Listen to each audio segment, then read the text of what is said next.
While many were disappointed that the M1 Garand was not included in the launch of Battlefield 5, the assault class did receive its smaller brother, the M1A1 Carbine. But does this weapon live up to the fame of its full-size counterpart, or is it a pea shooter, only to be ignored? Welcome to the Armory.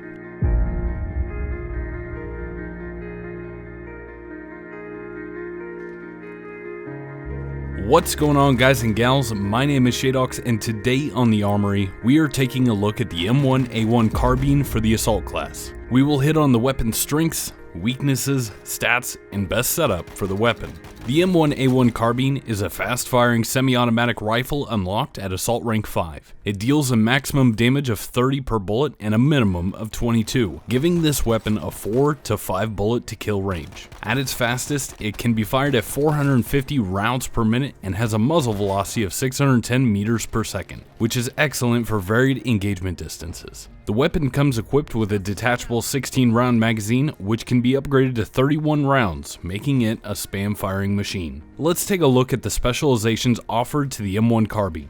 Recoil buffer for decreased vertical recoil, quick aim for 33% faster ADS time, slings and swivels for faster time to shoot from sprint and faster weapon switching, custom stock for improved accuracy while aiming and moving, extended magazine to increase the ammo count to 31 rounds, lightened stock for 60% faster movement speed while aiming, enhanced grips for a large decrease to hipfire spread, and high velocity bullets to increase the muzzle velocity to 690 meters per second. Now, there are three key factors that contribute to the weapon's strengths: its rate of fire, low recoil, and large ammo capacity. If you can reliably hit that 450 rounds per minute rate of fire, which requires 7.5 clicks per second, then this weapon has the same base TTK as the Gewehr 43 at 400 milliseconds. However, where the Gewehr would struggle to stay on target at its maximum fire rate, the M1A1 has very little recoil, allowing for precise and accurate fire. The large magazine allows you to down multiple targets or take those extra shots at further ranges. The main detractor from the M1 Carbine is the low damage in comparison to all the other semi-automatics. The additional bullet to kill can put some players off of the M1 Carbine, but those who can land headshots consistently will find that the M1A1 is possibly the best semi-automatic in the game due to its versatility and controllability. Before showing you my recommendations for specializations, let's take a look at the weapon's TTK chart. The minimum TTK, assuming max fire rate, is 400 milliseconds, which is on par for most of the other semi-autos. However, there is a large increase at 50 meters, and this is where the damage drops off to below 25 damage per bullet, meaning that past 50 meters you will require 5 bullets to kill instead of 4. I did not include the high velocity bullet option on this chart as its impact is minimal, and at 100 meters the difference in TTK is only 19 milliseconds. So what specializations would I recommend for you to use in order to benefit the most from the weapon's strengths? Here's the setup. Quick aim for 33% faster ADS time, slings and swivels for faster time to shoot from sprint, extended magazine for the additional 15 rounds, and enhanced grips to allow for somewhat reliable hipfire. The quick aim and slings and swivels combo will allow you to be far more aggressive with your movement with the weapon. The extended mag's benefit is obvious, and the enhanced grips provide a decent improvement to your survival rate in close quarters. You won't be winning any hipfire engagements against SMGs up close, but it can save you in a pinch. In general, I ran with the 3x scope on my M1 Carbine, although I did find the reflex sight preferable on more close quarter oriented maps like Rotterdam and Devastation. The 3X allowed me to engage targets at most distances, and although tracking close-up targets can be difficult with it, the hipfire bonus from enhanced grips can help in this regard.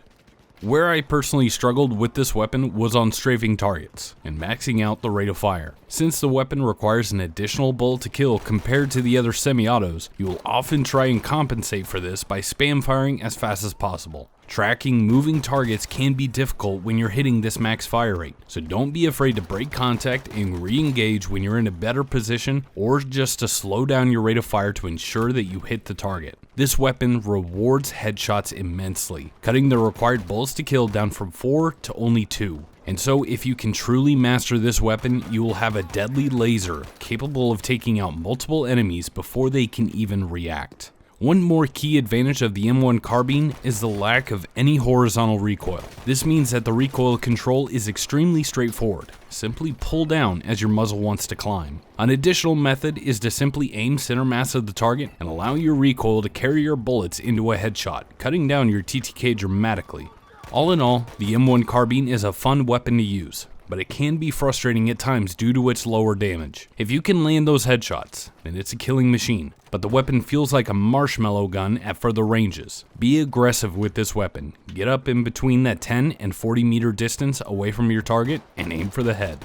That about wraps up this episode of The Armory. As always, feel free to leave your questions in the comments below and I will do my best to answer them. My name is Shadox and I hope to see you on the battlefield.